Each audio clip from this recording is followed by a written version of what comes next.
அனைவருக்கும் வணக்கம். நாளைக்கு பார்த்தீங்கன்னா நம்ம தமிழக வெற்றி கழக தலைவர் விஜய் அவர்கள் நாளைக்கு பதவியேற்க இருக்கிறாரு.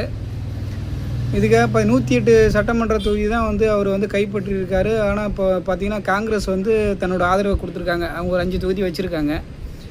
விசிகா கம்யூனிஸ்ட்டு இவங்ககிட்ட ஆதரவு கேட்டிருக்காரு. விசிகா ஃபஸ்ட்டு முடிவானதாக ஆதரவு கொடுக்க போகிற விஷயமா இப்போ வதந்தி பரவிட்டுருக்கு. கொடுக்குற பர்மிஷன் ஓகே, கொடுக்குற முடிவு பண்ணிட்டாங்க.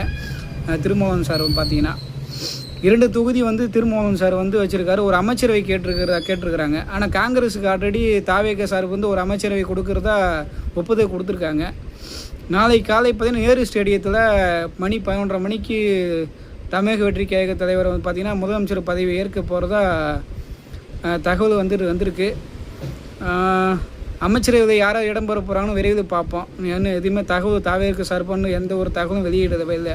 நாளைக்கு தான் தெரியும் யார் அமைச்சரவை இடம்பெற போகிறாங்கன்னு. அநேகமாக பார்த்தீங்கன்னா கம்யூனிஸ்ட் கட்சி அமைச்சரவை இடம்பெற வாய்ப்பு இருக்குது. ஆல்ரெடி காங்கிரஸ் ஒன்று கேட்டுட்டாங்க. அவங்க ஒப்புதல் கொடுத்துட்டாங்க.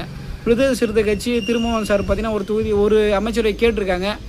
அந்த அமைச்சரவை பெரும்பாலும் யாருக்கு கொடுக்க போகிறாங்க தெரியும். வன்னியரசு சாருக்கு தான் கொடுக்க போகிறாங்க. திண்டிவனம் சட்டமன்ற தொகுதியில் வென்றிருக்கார் அவர் விடுதலை சிறுத்தை கட்சி சார்பாக. ஆனால் திமுக கூட்டணி சேர்ந்து அவங்க வென்றிருக்காங்க. இருந்தாலும் இப்போ தொங்கு சட்டசபை அமையுன்ற ஒரு காரணத்தால் பார்த்தீங்கன்னா தன்னோட ஆதரவு கொடுத்து இது கூட்டணி பங்கு ஆரம்பத்தை விஜய் மாநாடு அறிவிச்சார் இல்லைங்களா.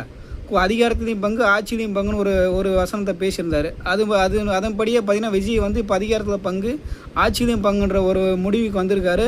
அதுக்கு அதேமாதிரி திருமாவளவன் சார் இங்கே ஒரு தொகுதி அமைச்சரை கேட்டிருக்காங்க. அவங்க தரதாக ஒப்புதல் அளிச்சிருக்காங்க. மற்றவங்க கம்யூனிஸ்ட்டுக்கு மற்ற கட்சிக்கு என்னென்ன அமைச்சரை கொடுக்க போகிறாங்கன்றது எதுவும் தகவல் வெளியே வரல. ஆனால் ஆதரவு கேட்டிருக்காங்க. அவங்க சைடு பார்த்தீங்கன்னா எதுவுமே நாங்கள் ஆதரவு கொடுக்க போகிறோம் அப்படின்ற தகவல் எதுவும் வெளியே வரல. பார்ப்போம் விரைவில் என்ன நடக்க போகுதுன்னு. சரிங்களா? வணக்கம். விரைவில்.